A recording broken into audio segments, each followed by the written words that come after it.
I've seen you moderate panels, and I've always been really impressed. And when I thought you were an extrovert, I'm like, well, I'm never going to be able to do that.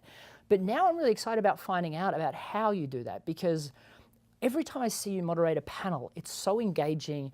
Everybody gives you answers that are a lot deeper than I've seen in a lot. Like, a lot of people are always worried about the time, and they answer the question differently to what the person's asking. And you seem to just run it really, really well. So is that something that you just naturally did, or did it come from the learning of public speaking, or do you have a systematic process for doing that? All of those things. So one, I think, on sales. So when I started getting really good at finding the pain in sales, you're like asking more deeper questions, so that way you can really get to the main point. That was really helpful when I started interviewing millionaires, because when I interviewed them, I literally at the very beginning would just have a list of questions, not actually listen to anything that they said, and then just find my next question, and then be like, okay, so next, well, none of it made any, like, they were horrible. They were really, really bad. And so I did tons of research on trying to be a better interviewer to begin with, right?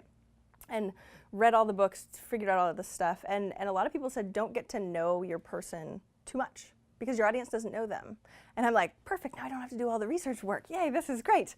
But it's really, really helped, because when I really start to listen to what they actually say, and I'm a coach, right? So I learned all of these active listening skills, but as soon as I either interviewed or did a panel or something like that, I would shut it off and be like, what's next? Because I have to be paying attention to all the other things. But doing webinars online has really helped for this, doing online stuff where you really had to pay attention and go a little bit deeper.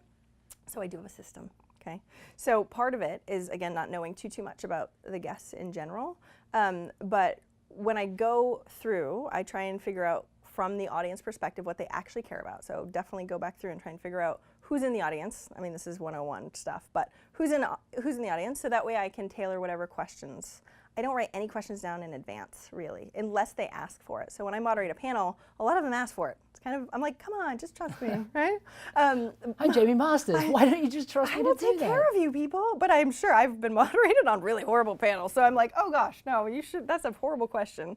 I should have prepped for that, right? So I totally understand. So I give sample questions most of the time, but my tactics are to get to know them way beforehand. So at your event, I tried to meet all of them beforehand and ask a bunch of questions and know about their kids and create rapport before we get on stage, because if I don't know them and we don't, you won't have that, right? So even with my interviews, I try and I only have a short span of time beforehand, and I've gotten really good at being able to connect different dots, try and figure out so that way they can feel comfortable. Because when they don't, and at the beginning and they're like stiff, it's not good. Yeah. So on the panel side, I do that. We come up with specific sample questions, but mostly I'm asking, oh, tell me more. Like, I literally have these words that I say, oh, why is that? Oh, tell me more, right? Just so you're the therapist on the couch. Seriously, that's all I do. Let me just keep asking questions. I have a couple go-to that I really, really go to when I have no idea what I'm gonna say. Because, I mean, you even saw me when I was interviewing you here. I have this. It's literally a bunch of chicken scratch and scribbles, and I write like 1 or 2 words as you say something. She writes like a doctor. I'm an artist. Don't even. Voted most artistic. That's what it is. But when you look at what I'm actually trying to pay attention to, I'm actually trying to listen to what you say. And I'm writing a key point down so that I can remember that one key point. And then and this is just something that I got better at, I think, with practice, is remembering the thread. Because as you listen to anybody, whether it be on a panel or in an interview, they will go on so many gosh darn tangents. And sometimes you're like, oh, can't ask that question again. He just went over here. Crap, can't ask that one now, right? So I keep coming up with questions as if I'm just a curious person going, oh, that's really interesting. Ooh, that's something that I would really want to know if I was in the audience perspective. And paying attention to those questions and then writing like a little thing so I'll remember it so I can actually pay attention to you and engage with you instead of being like, and next I have the thing that I'm supposed to do, right? Yeah, so don't go off topic. I've got to ask this question next. Please don't make it a discussion.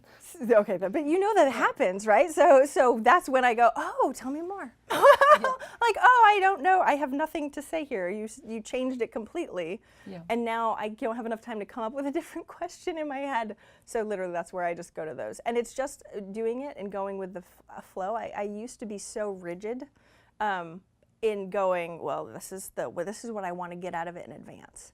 And what I've realized is I don't know what people are going to get. When I've done shows where I'm like, oh, I don't think that was very good.